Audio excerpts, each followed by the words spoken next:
Greetings and salutations, everyone. It's time for another episode of Viewport Relay, a bi-weekly podcast where the Viewport team looks at the latest news in the gaming industry. I'm your host, Albert Corson, and I'm joined as always by Tristan Jung. Hello!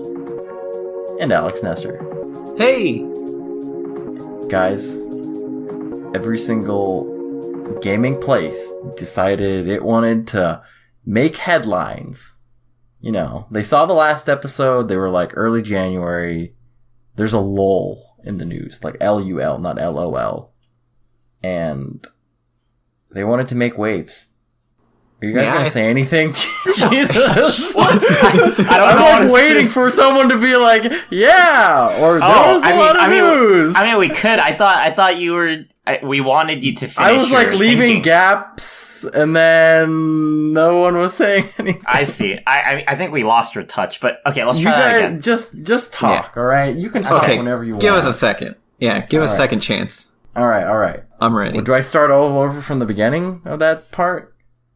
I mean, don't intro the podcast again. Okay. Guys, I don't know what happened, but everyone decided that they wanted to top the headlines in the past 2 weeks. It really is that way. I mean, they probably saw Resident Evil 2 and they're like, wow, we want to remind them that we exist too. Guys, we got a lot of news. We gotta get the ball rolling, but before that, you get 30 seconds each. What you been playing? Go, Tristan. Oh man, Final Fantasy 14 for the rest of my life. I've literally been playing that all day, all night, every day. But you're not playing Mahjong anymore. Not Mahjong. I joined a free company. We're gonna go raiding together. We're gonna get some mounts. We're gonna become best friends. And Alex and I have done some weird friendship couples thing. I don't think we're married, but we have... I don't know. We have great affinity. We have great affinity with one another. That's all I know. We have transcended friendship at this point. Mm-hmm. We committed to 2 trials, a maze and some card matching. You guys already got divorced? You're getting trials now? You're going to court for this thing? Not yet. We're still in the honeymoon phase, I think. Oh, okay. At least I hope so, honey. Did you sign a oh gosh. Did you sign a prenup? There weren't even any papers. They're just Moogles, and they said we were together, so, you know. That's it. I'll take it. Alex, how about you? Other than Eternal Friendship, I've been playing a lot of Monster Hunter World again. I've dabbled in the high rank. I've made it there. Building some endgame weapons. Having fun. You beat the game, right? I still need to do the last story hunt, I guess you could call it. But the Hunter Rank 29 one? Yes. But otherwise, yep. I am mostly ready for the X-Pack. Well, you got like an undisclosed amount of time until that comes out, because they haven't even announced. That's very true, but speaking of Final Fantasy XIV, Shadowbringers FanFest happened in Paris. Woo! And they showed off some stuff coming for Shadowbringers. Welcome to the news segment of Viewport Relay, where we talk about Final Fantasy XIV for 30 minutes. You said Shadowbringers, and I had no idea what it was. And then it took me like 10 seconds to realize that one night at like 3 o'clock in the morning when you were posting like 300 messages in Discord. Mm-hmm. They showed off the gun. They showed off the Gunblade class, so I am happy. And it's a tank, so why not? Good cues for me. But anyways, let's actually get to some real news. Let's get to screw what Albert's been playing. Screw what I played. All I played was like Kingdom Hearts 3, so... Well, alright, move on. And I played Monster Hunter World. And I played some Wargroove. And I played Battlefield. Let's get to our first story. We're going to start out with a feel-good, happy story, alright, guys? We've got video games for physical copies in 2018. Americans, sorry rest of the world, spending $43 billion on the video juegos. And we're going to play a game. You guys might have read the article already. We're going to guess the top 10. Top 10 video game sellers. Does that sound like a fun thing? I did read the article, and I also have the article open. Should we still do this? Do you see the list? I scrolled up, but I know the top 4. Alright, well, what's number 4 then, huh? NBA. You're wrong. You don't even know this. FIFA 19. You're wrong again. All right. What? No. Video games are big, guys, all right? It's getting big. We talked last episode about, like, entertainment mediums kind of battling against each other for screen time. It's real. It's a real deal. All right, so number one. We'll go back to the top 10. Number one was the best-selling physical copies only. Keep in mind. Per NPD. Viewport. I mean, you can say it. It's not a game. There's no stakes here. There's no winners and losers. This is a team activity. Red Dead 2. All right. Good job. Number 2. Call of Duty Black Ops 2. All right. You What? guys are good at this. Number... Black Ops 2? Wait. Wait, what number are we up to? 4? We're up to 4. All right, 4. Let's Okay. just have more Black Ops. That was What's close. number 3? FIFA 19. No. NBA Madden? 19. Yes. Did you guys know... This one surprised... I didn't know NBA sold this well. That 2K's always sold this well. LeBron James. Come on. On the cover, that's it? That's the only reason why? Yeah. All right. Number 4. This is the one we couldn't get. Madden 19? Yes. Man, so 2 of the top course. 5 sellers, sports games. I mean, I'm surprised that it's not the top 3, because it's usually like FIFA at the very top, and then we have Call of Duty somewhere. I will tell you right now, FIFA's number 13, so it's not even in the top 10. Sad. Speaking of which, the game right below is Battlefield 5, so... number 5. We're only doing top 10, by the way. Monster Hunter World. No. Close. Super Close. Mario Odyssey? No, that No. was 2017, I think. That came out in 2017, but it was the 15th bestseller this year. Right behind Battlefield 5. You guys are good at that bottom half. Mm-hmm. All right. Super we Smash got Ultimate? Super Smash Ultimate. Indeed. 3 weeks in 2018, and it is the 5th best-selling game. Number 6. How about these next 5? Just start naming games. The next 6 through 10. Professor Layton. I don't know. That was just in my head for some reason. What? Is this some advertising campaign for level 5? Yeah. Sponsored by Level 5. I think this is the problem. You put us on the spot, and now we can't even... I'm just trying to think of popular games. All right. 2 of them were PS4 exclusives. God of War. Yes, number 8. Horizon? One of them had a movie come out in its franchise this year. Ratchet and Clank. What? Uncharted? Spider-Man! Oh, okay. Oh. Wait, Alright. Spider-Man Homecoming came out in 2018? No, I said it's series, so I was just trying to be into the Spider-Verse. Okay? I was trying to be cool, alright? So you're missing 7, 9, and 10. And, I know the release date for one of them was January. Monster Release date Hunter... for- Oh, wait, I already said that. Oh, that was 9, yeah. Okay. The release date for one of them, I think it was October. And the last one, I think, was September? October. Yes. Wasn't October that super crazy week? Or month? It was. It was one of the games in that super crazy week. It's part of a long-running series. It's like they almost release this game every year. Oh, Assassin's Creed, yeah. Yes, Assassin's Creed Odyssey. Mm-hmm. And what is the last game at number 7? I will give you a hint. Tristan Jung bought this game last week. Sunset Overdrive? Resident Evil 2. No. Who's the publisher? That didn't even come out last year. Who published it? Ubisoft. Ubisoft. Oh, Far Cry. Far Cry 5. Far Yeah. Cry 5. Far yeah. Cry 5. Wow, that was Right. that was on the top 10? That's crazy. You want to know the surprise number 11? It's got a V in it. Super Can you Mario guess- MGSV. No. Oh, That God. game is like 3 years old. Oh, God. This game is older than that game. And it is number 11. Oh, Grand Theft Auto 5. GTA 5, Yeah. number 11. Dang. All right. So yeah, video games are selling a lot. Top publisher seller this year was Nintendo. Pretty interesting. Supposing a lot of people predicted Nintendo wouldn't have a strong lineup this year.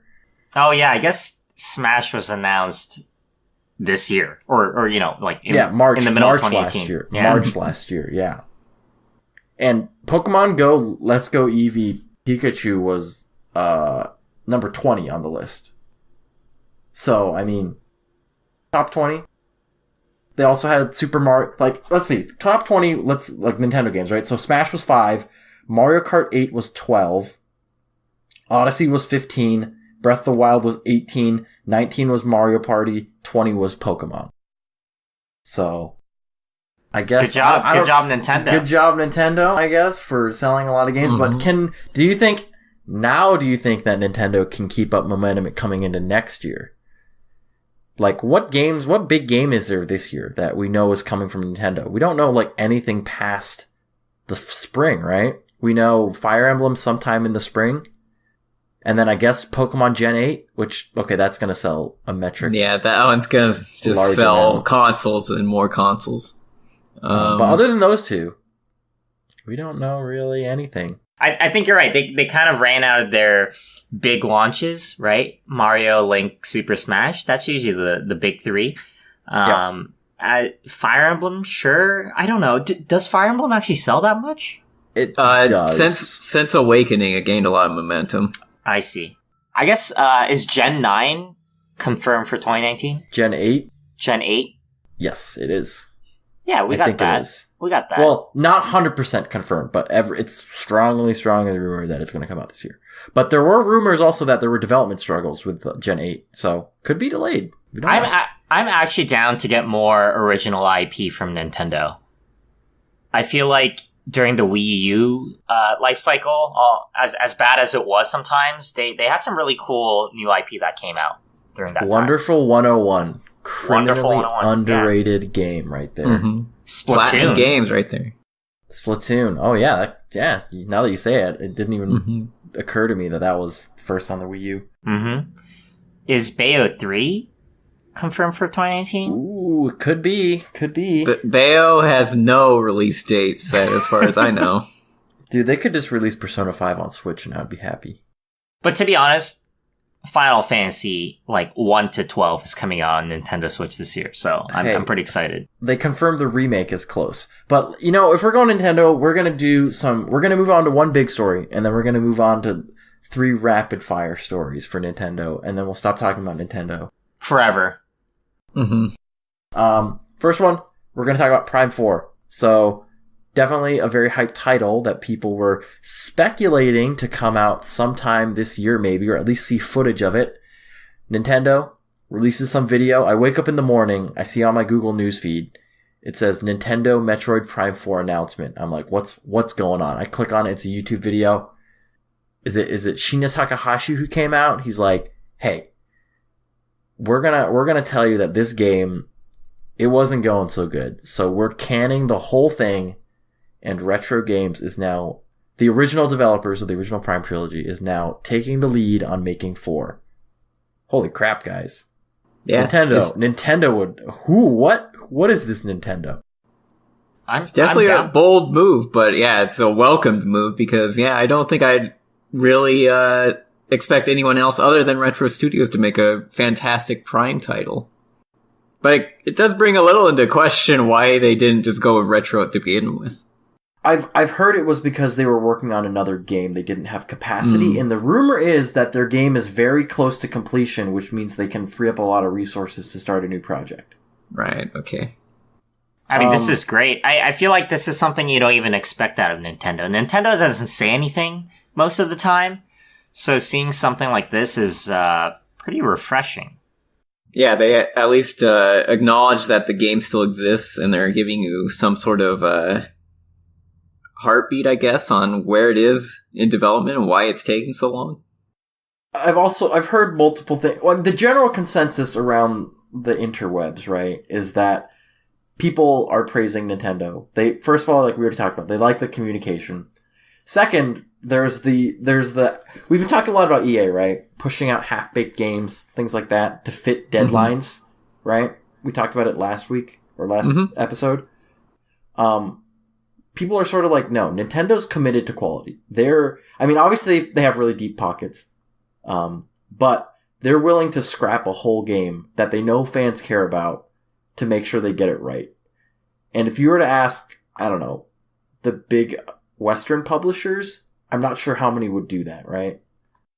I think even the Eastern publishers, I don't know how many would do that.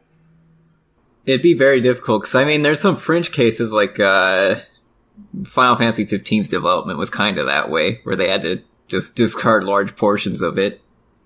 And same with, Final Fantasy VII Remake. Remember a while back, at this point it's like 4 or 5 years, but they had like a Taipei game show demo play of it. Mm-hmm. It just looked like Final Fantasy 15.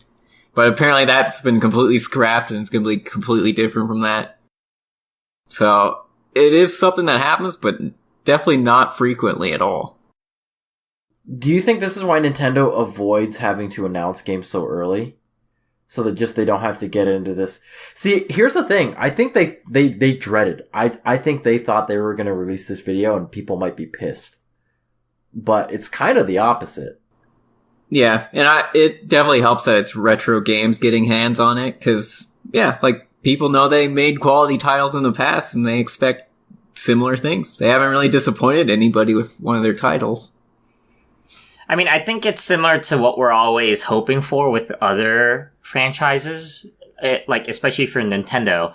Things like Star Fox, F-Zero. If they just straight up came out and said, oh, we're gonna make a game at some point, or, like, we're done with this series, or we're never gonna make one, at least having that knowledge just feels good.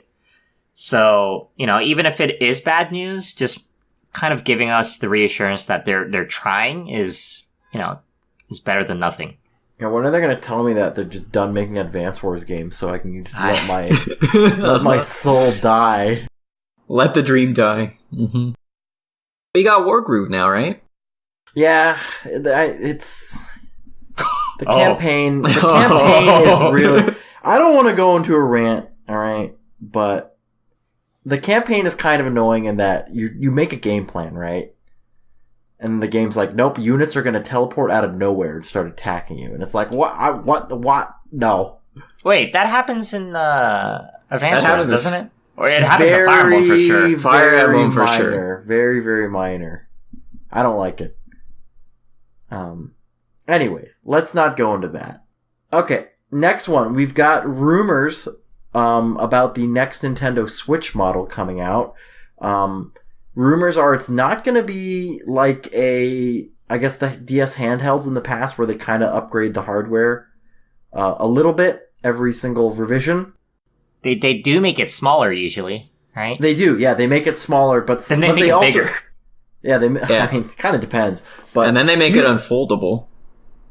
And then, and then they might make it like really, really small. They take it down a whole dimension.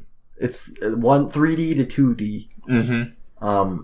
But there's rumors that the next Nintendo console, or not, the next version of the Switch, will essentially transform it from a completely like hybrid console to just the mobile version of the Switch. So potentially no docking capabilities, and smaller size, thinner bezels, and potentially even controllers that you can't detach from the console itself. But at expense, I guess, for some of these features. I guess the thinner bezels aren't like an expense, but like without not being able to have a docked mode, it'll be cheaper. I honestly was hoping for the other way. Like the I was next gonna ask version. you guys that. I was gonna ask, would you guys rather have just a console version? Yeah, because I actually don't use my Switch in the portable fashion that often. I use it in the dock all the time. So I would rather have something, it's maybe a little bit more powerful, maybe, you know, better internal storage. Oh, that's not happening. But yeah, I was actually hoping for something less portable so I can use it at home. No, but to be honest, I feel like no dock support, no potential Joy-Con support. It smells like 2DS to me. Right? Mm-hmm. Remember when the 2DS got announced, you kind of looked at it and you're like, oh god, like, why would you use this? If a Switch doesn't have removable controllers and it can't dock, that is something I'm imagining right now. So I'm a little bit worried, but if it's like super duper cheap, if it's like half price, I might get one. Like, what if it's $200? Because it's Probably not. $2.99 right now. All right, here's the real question right here. If this is true, do they kill the 3DS finally? I think so. This seems like a replacement for a handheld console. And at this point, the Switch does have impressive capabilities even when undocked. So, yeah, I think it would, at this point, replace it. What if it could play 3DS games? Now that would be something. That would be, I think it would look bad though. Cause that 3DS screen is like 480p on that screen. If they can figure that out, I'd actually buy one. That'd be pretty cool. I have so many 3DS games that I'm not playing. I have a feeling though that Nintendo wouldn't do that because people who got the old model would be pissed that only the new one has the backwards compatibility. I mean, that's what they usually do anyways, right? Also, how would it handle the dual screen aspect? That's the other tricky part. Dude, I'm just a video game podcaster. I don't have time to think about I'm the not an actual engineer. practicality. What if the Switch folds in half? Oh my god. You almost made me spit out what I was drinking. Because it was such a great idea. Which way will it fold, though? That seems to be important nowadays. Joy-Con to Joy-Con. So Okay. lengthwise. It might stay open a little bit, but we'll see. They'll work it out. Anyways, last question I had. Is this the wrong way to go? And I say that in reference to the next gen of consoles, PS5, Xbox, next Xbox. I don't know what to call it. They don't number their things. They're coming out. And probably Xbox the next 2 years, I would say. The next 2 years, both of them will be out. And we're already seeing many AAA games foregoing Switch ports because the hardware can't handle it. And after 2 years, if the Switch doesn't get a hardware revision, what does that say for third-party development on the Switch? I definitely could see it strained a little bit. I don't know if they'll be as enticing, because obviously Switches do fall off the shelves extremely fast, but I don't know if a developer will take the time to make a, super downscaled port of their game. Here's an example. The next Monster Hunter game, right? Mm-hmm. If that comes out on next-gen consoles and is sort of like a Monster Hunter World-esque graphic quality, the Switch is probably not going to be able to handle that. Is it going to get essentially an entirely, re-released version with downgraded graphics? Or is it just no more Monster Hunter on Nintendo consoles? I mean, they got a separate game this time, right? They got the Double Cross Ultimate or whatever it is. So yeah, they got the up-resed version of the handheld title. I'm trying to think it through, but I feel like historically Nintendo obviously hasn't relied too much on their third party, and if anything, the Switch has gotten more third party support than before, right? Oh yeah, definitely. Wii U basically had nothing. But I have a feeling that's because Nintendo released this console so late in the life cycle of the current gen that its power was not that far behind PS4 and Xbox. And this is not including PS4 Pros and Xbox One X's because obviously although games might look better on those consoles, the same games still need to be able to run on the original systems.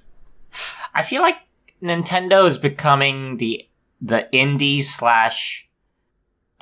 / remake machine like we saw with the 3DS again. Like Final Fantasy, all of them are getting on there except 14, which I'm really sad about. And, they really need that. Man, if that when that day happens, I'm quitting my job. There's a lot of indie games on there, right? I don't know if they necessarily need third-party support. And do you think it's sort of like hey, if you want your game on Switch, you're gonna make a game just for the Switch. Like Marvel Ultimate Alliance 3 that got announced at the Game Awards. They're hey, this game's exclusive for Switch. I feel like Switch has such a high hardware spread. I don't know what you call it. Install base? Plus, there's... trying to think. No, there's a lot of Switches in the world right now that have been sold. Okay, so a user base, install base. Yeah. And, I mean, as long as you release a good game, I'm people will buy it. So it's kind of in the third party's court as to if they want to invest in it or not. I can see that, yeah. Last quick Nintendo story. We'll make it quick because there's not much news per se, but there have been rumors that Nintendo has, quote, one game coming out in 2019 that fans would be delighted to know. Nintendogs 3.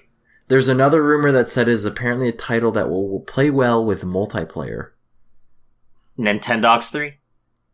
Nintendogs 3? Multiplayer? Yeah. There's three rumors. There's three rumors I've heard, alright?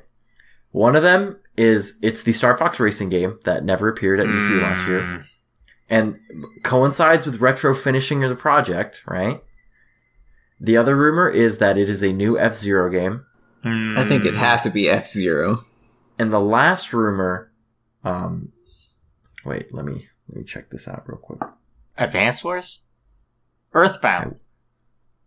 Earthbound 3 Pikmin. finally coming out. Pikmin? That's not multiplayer. No, the last rumor I saw is it's a new Mario sports game. What? Pikmin 3 was totally multiplayer. But I feel like that game's been like rumored for so long that fans wouldn't be delighted to know. They're like, oh, it's finally out. Okay. What was the last one? Sorry. No, the last one was a new Mario sports game, so either Super Strikers or something like that. That one's kind of low. That's a miss for me. But yeah, that's all we got for Nintendo news. Let's move on to PlayStation. Big news coming out of Sony. Well, not out of them directly, indirectly, filed a patent for a new system of backward compatibility, assuming for the PS5, that can play PS4, PS3, PS2, and PSX games. Big if true. That'd be very awesome. +1. Is this something that you think a lot of PlayStation fans have been waiting for? Because I know Xbox with their backwards compatibility, I mean, people have always been taking advantage of it, but I don't think it's like do I get an Xbox or a PS4? And someone's like, well, obviously the backwards compatibility is a game changer. Mm-hmm. Definitely evens that, but yeah, there's plenty of games from especially PlayStation 2 era that people would love to probably play, but, finding a good functioning PS2 nowadays may be difficult for some. So yeah, I think having one system that can play everything, fantastic if true. Do you think that it's going to be digital only, or will it actually accept the physical disc from the old games? In the ideal world, it would accept physical discs. But I could see maybe as a profit kind of driven idea, they'd do digital only, which would suck a lot more and make it a lot less mystical since you do have the PlayStation Store already where you can get a lot of old games. Mystical, I like that word. Mm-hmm. I mean, +1. I think this is something that we've kind of forgotten over time, right? I think during the PS3 era. The fat PS3 was like the last thing that could play backwards compatible games. And I think Microsoft has done a good job. Nintendo definitely not. The Wii can play GameCube games. I guess that's fine. Hey, the DSs have always been able to play DS games. That's true. Like the 3DS can play all the way back to the original DS games. I mean, that's only one generation hop, right? Yeah. I mean, that allows you to play Advance Wars 2 Black Hole, the best video game ever made, okay? I see where you're leading. That's the biggest leap you need. I think this is really good. I think we're kind of returning to the place where buying a video game console is like, you get to play everything in your library, and it basically rewards loyalty to a brand. Mm-hmm. It's true. Be like, hey, if they do it next, like, if Sony went out and said, hey, PS6 will support PS5 games, man, I'm gonna buy a PS5 and buy all my games on PS5 because I know when PS6 comes out, I can play my games still without having to like shuffle around and find my old PS5. Mm-hmm. And like just the whole technology aspect of trying to get a PS1 working with your HDMI TV is not fun. Mm-hmm. Unfortunately, all these new consoles are just going to be playing Fortnite, so it's a bit of a moot point at this. It's backwards compatible though with old Fortnite. Oh, that's true. We'll have Fortnite 2 by then. Yeah, we'll have Fortnite 2. 2 Fort, 2 Night. It'll be great. Random question at the end. Do you think that backwards compatibility affects the sale of remakes and remasters? Not I really. Potentially it would make them try harder on remakes, or remasters rather. Yeah. Maybe they'd have to add a bit more new features. I think remakes are unaffected. Remakes, I think, yeah, they could, as long as they make like a proper remake, yeah, they could definitely sell it again, and I think it'd do well. But remaster, yeah, there's little point. No one's gonna not buy Resident Evil 2 Remastered because they have the old version. If they really want Tristan to play. might. Tristan would, because you'd be less scared to play the old one than the new one. Oh, no, I think the old one would be worse because I can't control the camera. You round the corner and get hit. No, but even things like Spyro, right? The Spyro remaster was really, really good. Mm-hmm. So I don't think it really rules out the fact that people might want to get an updated version of their old-time favorites. If this is true, I'm going to pick up Legend of Dragoon for PS1, and I'm going to play through that game again. It's a good one. I'm going to play some... Mahjong Simulator on PS1. I'm pretty sure there's plenty of Mahjong games for PlayStation. No, but we all know this is for their PlayStation Classic 2. This is yeah. It's over already. That thing bombed so hard, holy moly. The lineup of games on that thing, Definitely not the best. All right, we're gonna roll into our last story of the day. Probably one that might have some heated discussions. Right? It's a lot of there's a lot of things that happened. So there's this game, guys, coming out. I think next week at this point. It's called Metro Exodus. Yeah, and it's been a roller coaster. And essentially, I'm doing a little recap right now of what's transpired over the past week.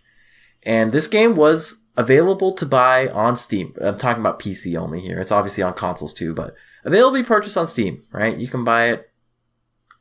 And then last week, Deep Silver announced that they will honor pre-orders for the Steam version, but Metro Exodus will no longer be available on the Steam store, and it will be exclusively sold on the Epic Games Store for 1 year. But PC players, in terms of updates and DLC that come out, will have access to that as well. And the internet went ablaze. All right.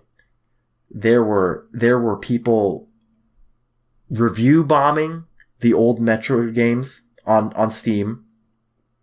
The parent company of THQ, the parent company THQ Nordic. So the parent company. What am I trying to say? You okay? You okay? The parent company of Deep Silver, THQ Nordic, essentially put a 10-foot pole between them and Deep Silver, tweeted out and literally said, "We do not control the actions of our sister companies, and they can do whatever deals they want. This was not pushed on them by us." And then a developer on who 4A Games, I think, is the studio. Essentially went out and said, in response to gamers saying, "Hey, we're going to boycott this game until it comes out on Steam, then we'll buy it on Steam." But he said, "Hey, if this game sells poor on PC, we're just not going to make PC games anymore." We hate money.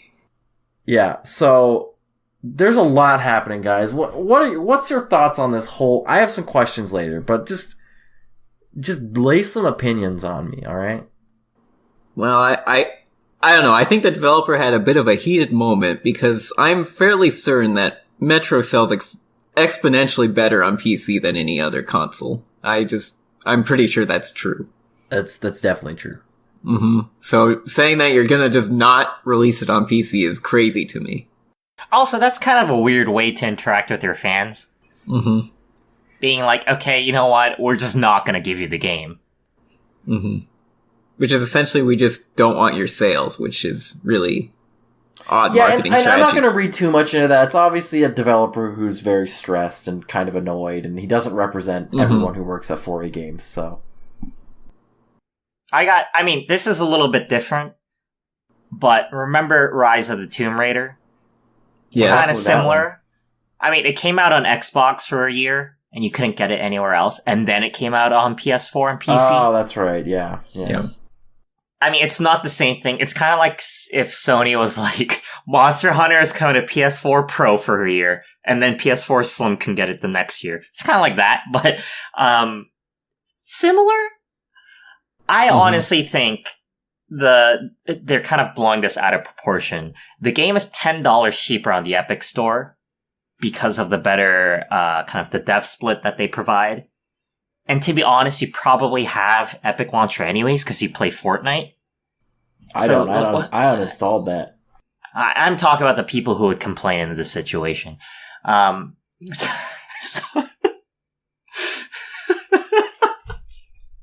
No, I'm just saying, like, it doesn't hurt you to download another launcher. Unless the concern is that now you have, like, you're splitting your game library across two different places. I've heard that. I've also heard, I don't think it's definitely like a valid concern, but I don't think it's a huge one. It's that Epic Games had a huge credit card breach 2 months ago. Mm-hmm. And they don't want to have to make another account and tie their credit card on Epic Games after they just got breached. I think that's almost like they're just looking for reasons not to use the Epic Store, but I can see people who don't like having to make a bunch of accounts and things like that. Right? Just another place you're putting your credit card information that potentially could get breached. And the other thing, for the price tag, it's only for US. Epic Games Store does not support regional pricing. So it is the same price everywhere else. Wait, that doesn't even make sense. If they don't support regional pricing, that means it's $50 USD everywhere. Yeah. Isn't that still cheaper for...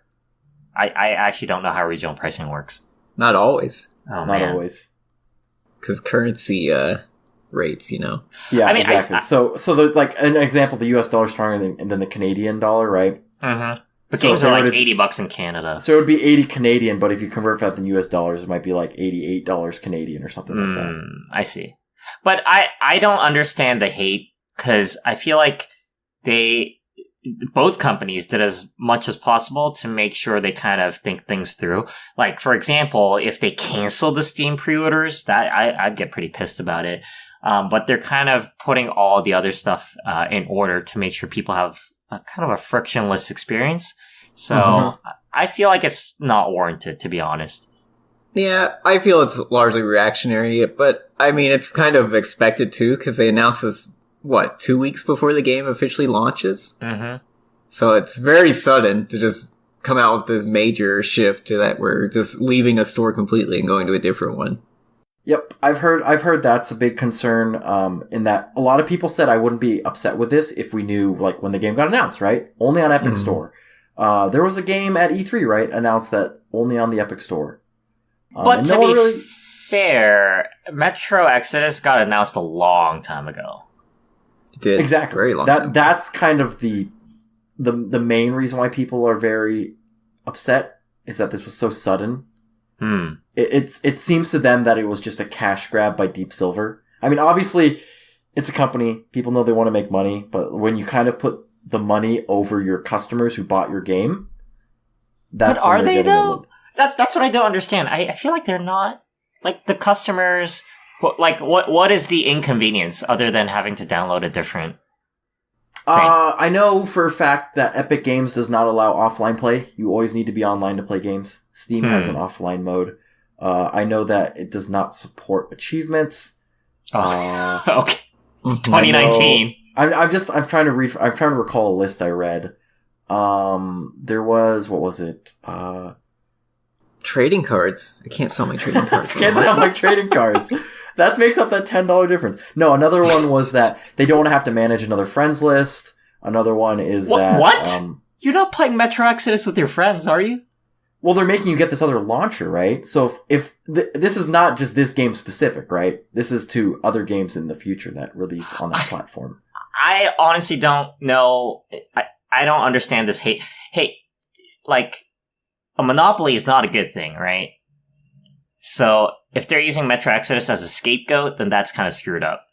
If they're mad at Epic Launcher in general, they should be mad at Epic and not the people, like not the clients that are using the platform. And that's kind of one of the questions I had and what people thought is, do people think that this was Epic Games kind of reaching out and being like, hey, you guys want to put your game on our store? Or was this Deep Silver being like, hey, we see you guys are launching a new store? Because, right, depending on who it is, and I don't think it's like grimy of Epic Games to reach out to publishers to like put their games on their store. But what a lot of people are saying is that, this is essentially, other than the cheaper price tag for only those who live in the US, there's no advantage of this, right? How, like, limiting where you can sell a game is no advantage for a consumer at all. And that's kind of a grimy practice that they don't like that Epic Games is doing, right? I mean, here's the thing. Consumers can hate all... I'm gonna sound like an asshole. Like, if publishers are looking to make as much money as possible, look at Black Ops 4, where they did the bait and switch of no microtransactions at the beginning, and then they added it after all the reviews came out. Like, people who still want to play the game will play the game. If the publisher wants to make more money, like, they're looking out for their margin, right? Of course, 4A wants to make a really good game that everyone likes, but Deep Silver probably just wants to make money. So if they see that this is the better option, I'm sure they did the cost analysis of publishing it on a store that has less features than Steam. But to be honest, Metro Exodus is a single player game, so why would you even need most of the Steam stuff? Sure, fine, whatever. I just think this is unwarranted. And also when it comes down to bottom line, right? Like, if they're making a better margin, sure, some of your people who were originally going to buy it from this news are no longer going to buy it. But you're making more money off of each copy sold, so you don't have to sell as much copies to make more money. Right, exactly. Mm-hmm. And people who don't care about this at all, like the super mainstream gamers, right, that don't really care about the launcher, they're going to see a $50 game, and they're probably going to buy it right away. I feel the only loser in this situation is 4A Games.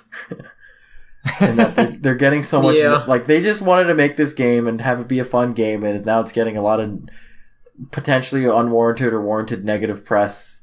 Hey, any bad press is good... What is it? Publicity. Any publicity is good publicity or something like that? Yes. That is the quote. All right. Anything else? I guess I just wanted to run onto the last note of what do you think about Epic's strategy of these 1-year exclusivity deals on platforms?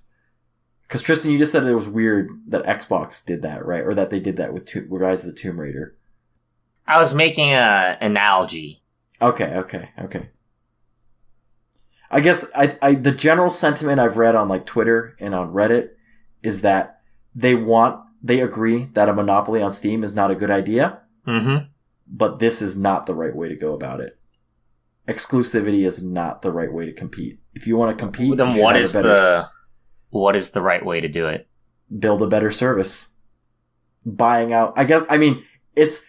Let's put it this way. I mean, isn't it a better service because you have the better games? Like, it's not the consumer friendly method, right? Why? Because you need more launchers? Yep. Yeah, I guess it's difficult for me to quantify that the same way, because in Rise of the Tomb Raider, obviously you had to own an Xbox or else you were SOL. But this one, if you own a PC, you can have either launcher. You can have them at the same time. So it's still available to you. I'm not seeing the major problem. Yeah, I don't understand. Like, this was not an issue when Uplay came out or Origin came out. It was when those came out. Yeah, people hated on Origin, but mostly it's because the Origin, if you could believe it or not, was actually even less user-friendly to use than it is now. But I mean, like, people just suck it up and use it, right? If you want to play Battlefield, just download you have no other Origin. option, yeah. Mm-hmm. I feel like it's the exact same thing. They'll get over it. Yep. Like, eventually there'll be more and more games. Personally, I hate having to open an additional launcher other than Steam every time. Like, whenever I have to open Origin, it's like, alright, what's my Origin account info?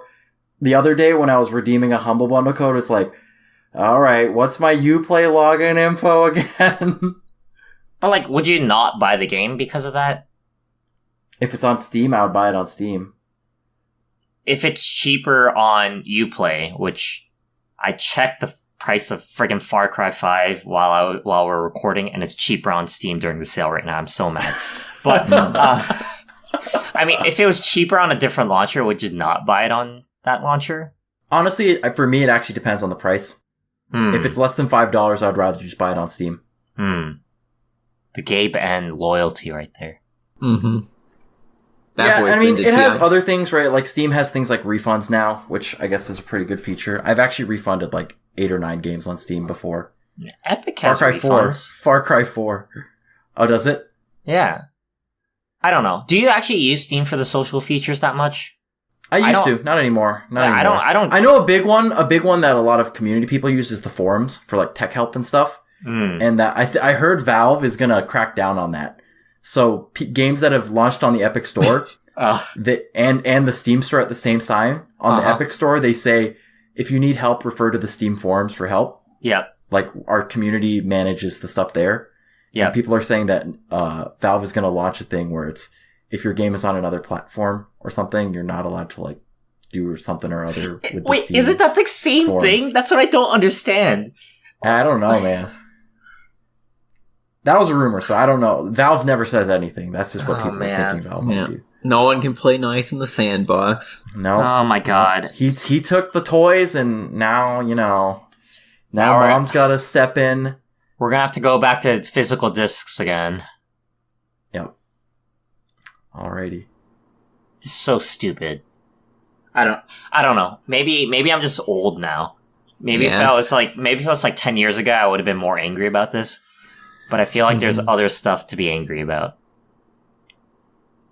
Like Aqua getting Norded. All right. Oh my god. Let me just spoil Kingdom Hearts 3 at the end of this podcast right now. Does Aqua die? Norded? I can't comment on... I don't even know. I haven't beaten it yet. I'm like 2 hours away from beating it. Wait, how do you know you're 2 hours away? Oh, because there's one world, and each world takes like 2 to 3 hours. Oh, I thought there was like a progress bar. Just tells you how far you are in the game. You have 5 hours left to beat this game. All right. We got anything else, gentlemen? Nah. Any last words? Tristan, you want a last word? If you want to raid with me and here's my gamer tag. Here's my in-game name. Please add me. I'm on Cactuar server on Aether Data Center. Guys, that wraps it up for episode 21 of Viewport Relay. Viewport Relay is available on Radio Public, iTunes, Google Music, Stitcher, Podbean, and all your favorite podcast directories. If you enjoyed this episode, please take a moment to subscribe, review, and share it with your friends. We're also on social media as Viewport Gaming on Twitter, Facebook, and Instagram. Tristan, why Viewport Gaming? Well, Viewport Relay is a part of Viewport Gaming, a website that provides a look into video games through reviews, features, and podcasts. For all Viewport content, you can check out our website at viewportgaming.com. Thank you, my good man. And as always, I've been your host, Albert Corson, joined by Tristan Jung. Goodbye. And Alex Nexter. Nexter. Oh, Nexter. boy. Oh, no, Nestor. Oh, no. Oh, see you next time.